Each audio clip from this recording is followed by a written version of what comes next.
Ce livre, Retour à Ceuta et Melilla, est tiré de la réalité des migrants qui traversent le désert ou parfois tentent de passer par la mer pour arriver en Europe. Et pour ça, ils bravent beaucoup de dangers pour arriver jusqu'à Ceuta et Melilla, qui sont deux enclaves espagnoles au Maroc. Et c'est des lieux de transit pour les migrants et ils bravent beaucoup de dangers. Vous l'avez vu dans l'actualité le 24 juin dernier.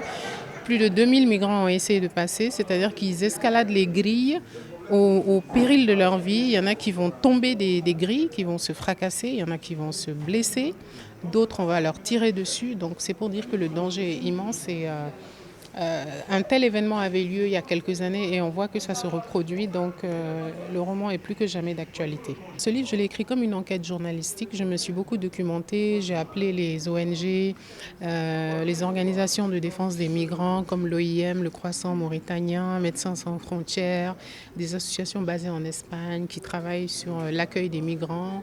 J'ai interrogé aussi des gens dans les pays de départ parce que ce sont des pays de départ comme le Sénégal, le Mali, la Mauritanie où ils passent, qui est un pays de transit, ensuite le Maroc, l'Algérie, qui sont eux aussi des pays de transit. Donc j'ai fait toute une recherche et ensuite j'ai imaginé ces 4 personnages. Le personnage principal, c'est Djibril, c'est un jeune Sénégalais. Il décide de partir à l'aventure et celui dont on n'a pas beaucoup parlé, c'est Alain, qui est journaliste. On peut dire que je m'identifie à Alain, qui est un peu moi dans le livre, puisque c'est lui le fil conducteur, comme un narrateur en fait, et qui constitue le lien entre tous ces personnages. Et donc on va les suivre du Sénégal à la Mauritanie, à l'Algérie, au Maroc, et voilà, ils arrivent devant ces grilles. Qu'est-ce qu'ils vont faire? Est-ce qu'ils vont passer ou pas? Je laisse au lecteur le soin de le découvrir. Un livre de témoignage, un livre qui raconte la réalité des faits, un livre qui raconte le trajet d'un point A à un point B. Ce livre montre tous les dangers et toutes les initiatives que peuvent prendre les migrants pour partir. On commence à Dakar, à Tcharoy, et ensuite on arrive jusqu'au Maroc. Donc je ne suis pas dans la dénonciation, je ne peux pas donner des leçons.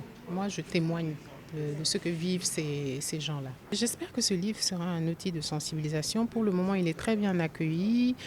Il doit faire son chemin, il doit intéresser les gens, les décideurs, les organisations. L'OIM est très sensible, l'Union européenne aussi est très sensible. Il nous a beaucoup aidé dans la communication du livre.